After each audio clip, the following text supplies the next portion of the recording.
이 이른바 갑질 논란입니다. 논란으로 당으로부터 중징계를 받은 신기남 노영민 의원에 대해서 동료 의원들이 구제운동을 서명운동을 했다가 중단을 했어요. 네. 어떻게 보십니까? 제 식구 감싸기죠. 네. 더불어민주당이 쇄신을 하고 혁신을 하겠다고 지난번 혁신위원회까지 만들어서 그 혁신안을 내놨는데 그중에서 가장 중요한 게 비리 막말 갑질을 없애버리겠다. 정말 이것은 국회의원뿐만 아니라 당 차원에서도 반드시 뿌리를 뽑겠다고 이렇게 약속을 했고 저분들이 중징계를 내릴 때 언론도 그렇고 자기들도 이거야말로 우리가 육참 골달을 하는 것이고 읍참 마속이다. 그런데 뒤로 가서는 우리 편이니까 좀 봐줘.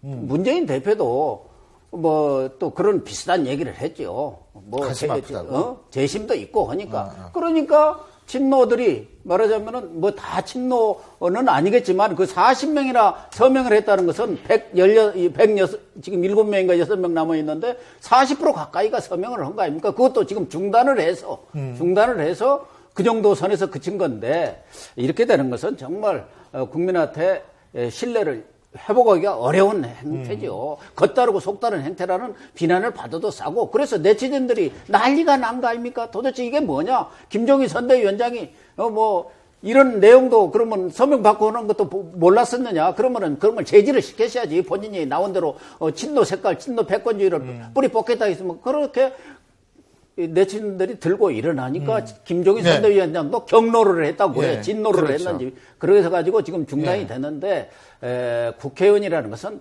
정말 일반 국민과는 다른 차원에서의 도덕성을 지금 요구하고 있는 것이 국민의 수준 아닙니까? 눈높이에 맞게 행동을 해야죠. 그런데 이게 저기 뭐라고 했냐면 뉴파티에서 뭐 여러 10개명인가 내놨잖아요. 거기 보면 제1조가 막말 안 하겠다는 거고, 그 다음 거기 가다 보면 뭐가 있노? 출판 기념회는 이런 거 여하튼 안 하겠다는 거고, 또 하나는 뭐냐면 뭐 절대 인사청탁 안 하겠다. 두 개는 누구를 겨냥했겠습니까? 직접 바로 노영민, 그 다음에 저 신기남 의원을 직접 겨냥하니까 그 예를 가지고 10개명을 만들었거든요.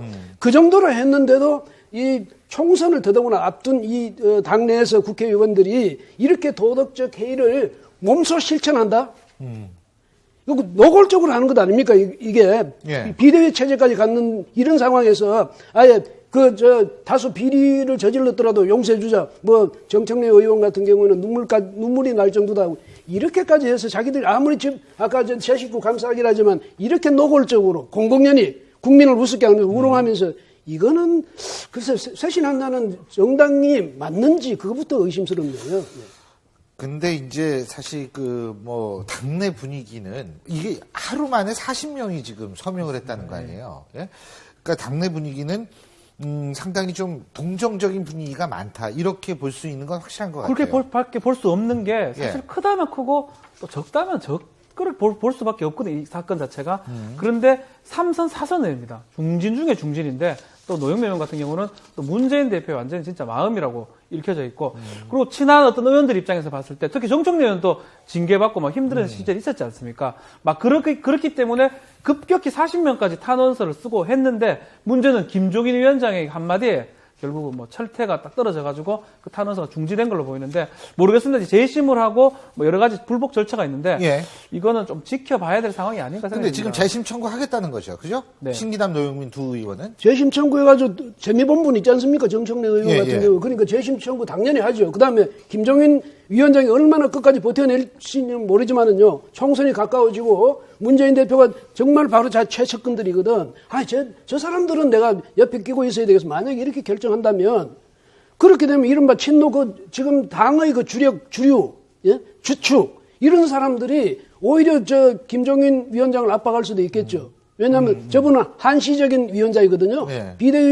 위원장도 한시적이고 선대위원장도 물론 한시적이고 그러니까 그 이후에 돌아올 사람이 누구냐 문 대표 아닙니까? 근데 자기 최측근들을 글쎄요 그 오른팔 왼팔을 완전히 제거하기는 어렵지 않을까 이런 생각도 듭니다.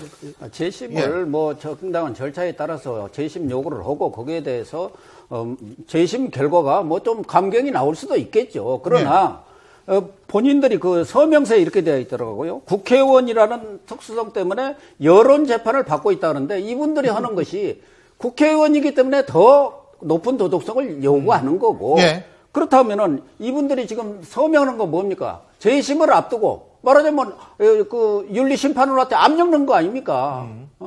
그런 역설적인 행위를 하면 안 되죠. 이게 사실은 예를 들면 물론 국회의원들의 막말 발언도 국민들을 실망시켜야 하는 건 사실이지만, 저는 사실 이 두 사람도 뭐 억울한 분명히 있다고 봅니다. 신기남, 노영민 두 의원도 억울한 측면은 분명히 있겠지만, 중요한 거는 이분들이 억울한 것은, 본인들이 보다 적극적인 해명에 대해서 본인들이 풀어야 될 문제고, 지금까지 일반 국민들이 갖는 상식이라는 측면에서 볼 때에는 사실은, 좀 이해가 안 가는 측면도 사실 있다라는 거죠. 전 그런 의미에서, 글쎄 뭐, 법은 상식이라고 얘기를 하니까, 이 윤리심판원인가요? 예. 이 당마다 이름이 다르잖아요. 네. 헷갈려요. 윤리심판원이, 어떻게 결정을 할지 제가 한 말씀만 드릴게요. 예. 백기종 그 팀장이 여기 와 계시는데 예. 한번 저 여쭤보고 싶은 게 죄 짓고 붙잡혀온 사람 치고 억울하다가 안 한 사람 있습니까? 묘지에 가면 이유 없는 죽음 없고요. 경찰서에 조사받으러 오는 사람 치고 억울하다고 안 하는 사람이 없습니다. 다 이유가 있습니다. 예.